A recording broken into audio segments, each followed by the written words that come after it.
Help me, I can't breathe, he's going to kill me. Trigger finger counterfeit bill, telling the officer he can't breathe 15 times, one time too many, taking another black man's life. 8 at night, 8 minutes of pleading, a 2-minute video, one body to be buried. A cop with his hands in his pockets and a smirk on his lips, pointing like Columbus finding land that did not belong to him, and yet you still proclaim his innocence. You move on to the next story while we scrape our men off of the streets. You let a guilty man go while we pick out his casket. You give him bodyguards to protect him while we choose his pallbearers. We are being gunned down like dogs in the streets, and people still have the audacity to say that racism doesn't exist. To say that this system wasn't built from the bodies of our sisters and brothers. Say that I'm angry, say that I'm vicious, say that I am an animal, so it makes it okay to kill me. They use our deaths to teach us lessons. Don't fight back. Don't speak too loud. Hope that they get off of you before you take your last breath. You have a bulletproof vest and still our phones prove no protection. We could catch our murder live and you would still call it fabricated. Understand that your story will never be just yours. Your movement will become theirs to turn our Black Lives Matter into All Lives Matter, because when the topic's not on them, they feel shadowed. You can't be the main protagonist without a white companion. If you hate this country so much, why stay in it? Take this knee and call it unpatriotic, call me scum. Tell me to go back to my country when this country is more mine than yours. Kaepernick gets blacklisted and a cop gets repositioned. Takes a manhunt to bring a suspect in, only did something when we saw the footage. We could have a group of Nazis walk down these streets and receive no punishment but fight for the lives of black people and let the squads in. You want this skin, but not this condition. You want the show, but not the credits. You want my mouth, but won't take this medicine. In your vocabulary, injustice is called compromise, and justice is called special treatment. Take one voice and make it 3/5 of a person, because it will always be easier if you can make a black person less than a man. Word of advice: show them that the inside of your palms are the same color as their skin.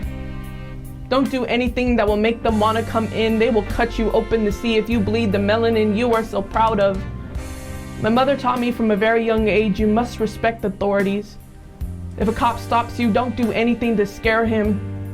Do anything you can to make it home. Apologized for my flesh. Sorry that her loving a black man gave me a death sentence. Be good and get home safe.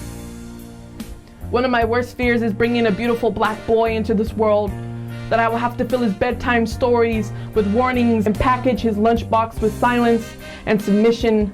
I will have to raise 2 different people, his blackness and his image. Years from now, he will turn on the television and ask, why do they kill us? I will tell him that he needs to love his pigment, and he will say that it makes him a target. I will try to show him how to love his hair, and he will say that it feels like rope, tastes like heritage. When the teacher asks him what he wants to be when he grows up, he will say old. He will open a textbook and see our murders, wondering when he will get his plot. I will have to tell him what my mother told me. They will see your skin as a weapon, your voice ammunition. Cover up, but keep your hood down. Stay quiet, don't make a sound. If you are too loud, they will kindly compare it to the sound of their bullet, asking if black people are so fast, why didn't they dodge it? Is this what they call family traditions? My culture was erased by privilege, and now it feels like the only thing I can pass down to my children is this noose, this gun, this need, this barbed wire.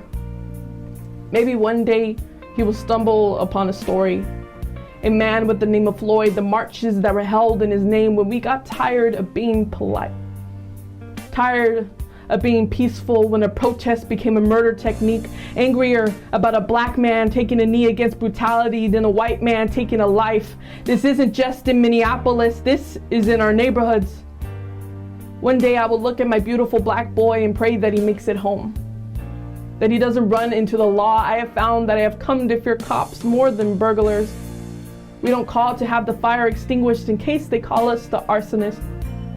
How can you blame us when time and time again you have proven that you will let us die? Ironic how a man who fought against gun violence died beneath a cop, suffocated on the irony when the cop proved to him that he can make any man disappear. that he would get his 15 minutes of fame from the grave. They thought we wouldn't fight for him, that we wouldn't take back the air they stole from him. We will not let him disappear. We will not let this son, this brother, this father, this human being fade away. Did you know? One of the last things that George Floyd did was call out for his mother. Mama, he cried as if maybe the woman who had gave him life could have saved him, or maybe he cried out for her because he knew he was going to die.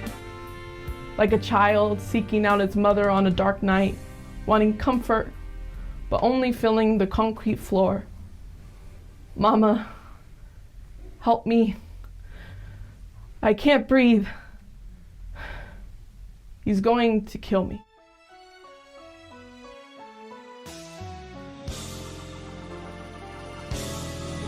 He was born in North Carolina.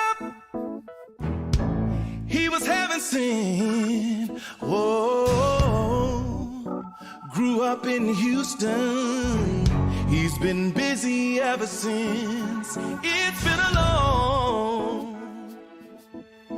long time coming, but I know change is gonna come. Yes, it will.